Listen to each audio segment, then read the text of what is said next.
Tere! Minu nimi siis Lea Utt ja tulen Valgast. Olen tõesti välisprojektide juhtispetsialist ja olen siis ka meie Glassmanni maja restaureerimise projekti eestvedaja. Ja pean ütlema kohe ära, et minul ei ole mingisugust muinsuskaitsetausta ja ei ole ka arhitektuuritausta, nii et kogu see kokkupuude on olnud väga põgus ja selle projekti kestel tekkinud, nii et kui ma eksin mingisuguses terminoloogias, siis andke mulle andeks ja andke mulle andeks, et ma otsin tuge siit oma arvutist ka, kus mul siis natukene informatsiooni kirjas on. Aga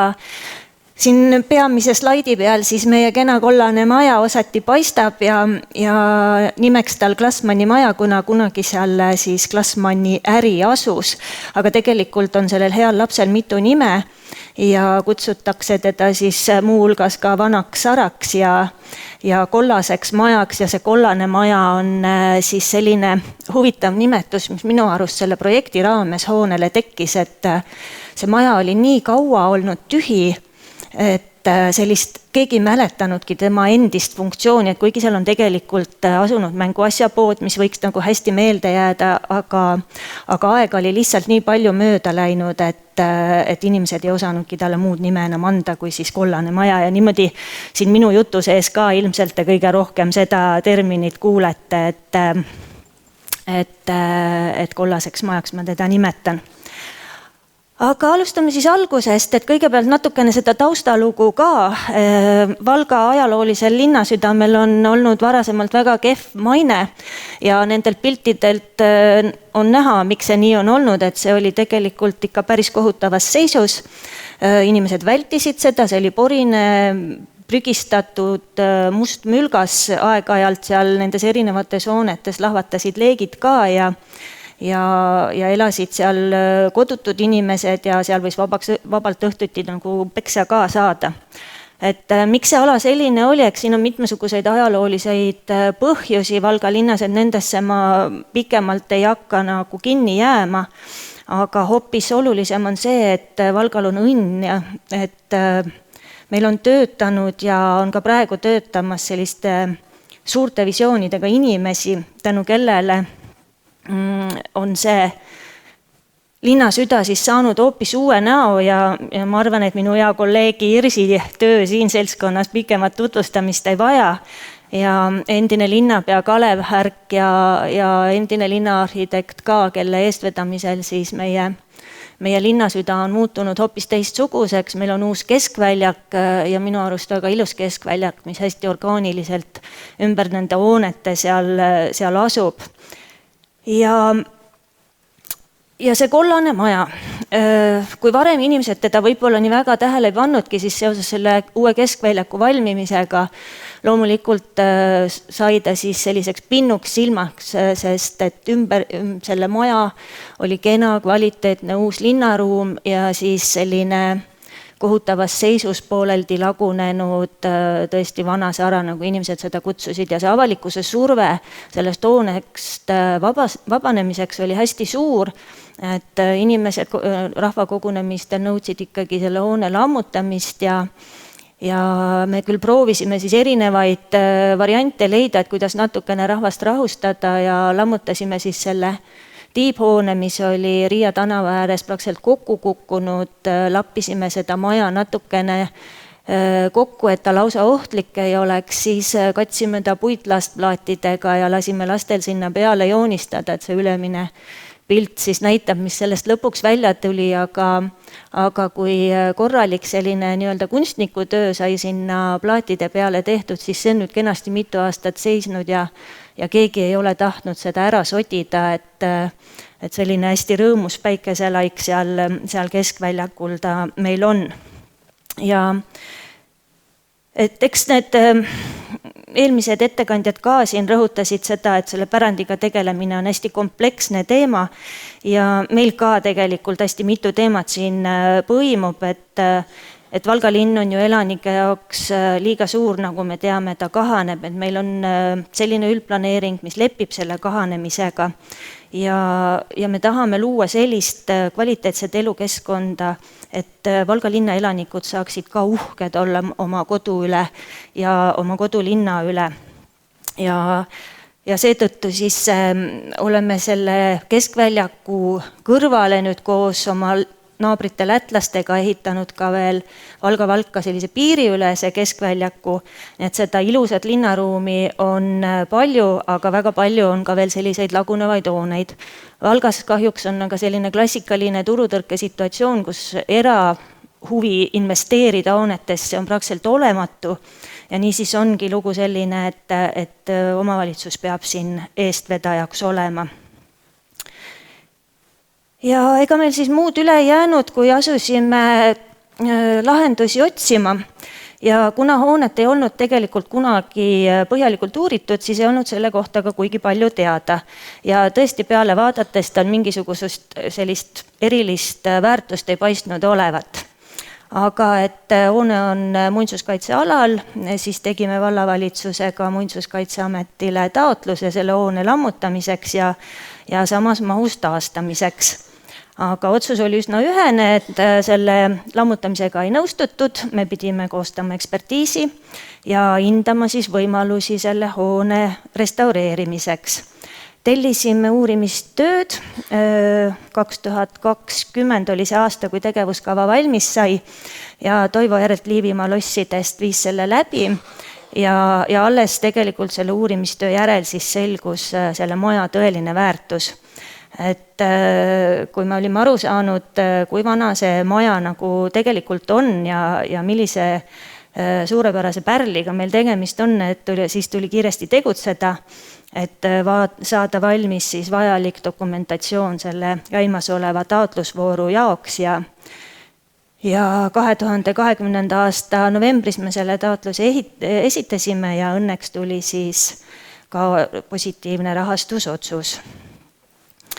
Ja natukene siis sellest hoonest ka, et asuta siis Valga linna ajaloolises südames, kesklinna muinsuskaitsealal ja linnatuumiku ühe sellise kesksema ja kasutatavama tänava, Riia tänava ääres. Ja nagu ma siis ütlesin, et tegemist on sellise korraliku pärliga ja miks seda sellepärast, et ta on Valga linna vanim puitehitis. Et nimelt see ehitustehniline ekspertiis tuvastas, et hoone konstruktsioonid on võrdlemisi hästi säilinud ja hoone maakividest vundament on algne, on heas seisus, rõhtpalkseinad on heas seisus ja on mõned muidugi kohad, kus näiteks akende alustel on seinaosad hävinud ja on kasutatud selliseid odavamaid, lihtsamaid mooduseid selle hoone parandamiseks, aga selgus ka selline eeldatav hoone ehitamise aeg ja kindlasti on see enne 1780. aastat. Arvame, et ilmselt mõnikümmend aastat pärast Valga uue puitkiriku valmimist aastal 1729. Et üks kindel daatum meil on, see on 1778, kui Valga Jaani kiriku potseppmeister endale ostis selle hoone elumajaks, et see on siis dokumenteeritud. Ja kuskil 1750, 70 need aastad siis on. Ja ajaloolistel linnakaartidel ka, kui täpsemalt uurima hakkasime, on selgelt näha, et näiteks siin 1789. aasta kaardil on hoone selle numbriga 50 kenasti kaardile märgitud ja ega see pealisehitus nüüd nii vana loomulikult ei ole, aga suur osa vundamendist on ilmselt küll 17. sajandist pärit, et Põhjasõja ajal see esialgne hoone kindlasti hävis ja praegune pealisehitis võib olla kuskil sealt siis 18. sajandi keskpaigast. Ja see hoone oli siis algselt elamu, pärast muudeti ta ärimajaks kuskil 1850. aastate paiku, siis lammutati ka hoone keskel olnud mantelkorsten ja sinna hoonesse rajati 2 kauplust. Ja 20. sajandi alguses kuskil lisati hoonele ka 2-korruseline juurdeehitus sinna Jaani kiriku peasissepääsu vastu ja kaotati siis sellega üks hoone kelp. Et Järgnesid veel muidugi ümberehitused Nõukogude ajal ja Eesti taasiseseisvumise algusaastatel ja see hoone siis nii seest kui väljast oli kaetud selliste täiesti mittesobivate kihtidega ja seetõttu ka keegi ei osanud arvata, et millise toreda ajaloolise hoonega meil tegemist on. Aga projekti elluviimise juurde siis ka, et raha oli meil siis taotletud, siin on need algsed summad peal ja kahjuks juhtus selle projekti elluviimise ajal tõesti vist kõik, mis üldse juhtuda saab. Et kõigepealt siis koroona, millele järgnesid hinnatõus, millele järgnes ehitusbuum ja sellele omakorda hinnatõus ja nüüd kõige lõpuks veel ka sõda. Et meil luhtus 2 projekteerimishanget ja ühele hankele lihtsalt ei tulnudki pakkumisi ja teise hanke hinnapakkumised olid niivõrd kõrged, et me ei saanud seda endale kuidagi lubada. Ja nagu ikka, kui sul on kiire ja sul on projekteerijat vaja, siis lõpuks me leidsime projekteerija, kellega me võib-olla kõige rohkem nagu rahul ei ole, aga vähemalt me saime hoone põhiprojekti. Siis luhtus meil ka ehitushange paraku,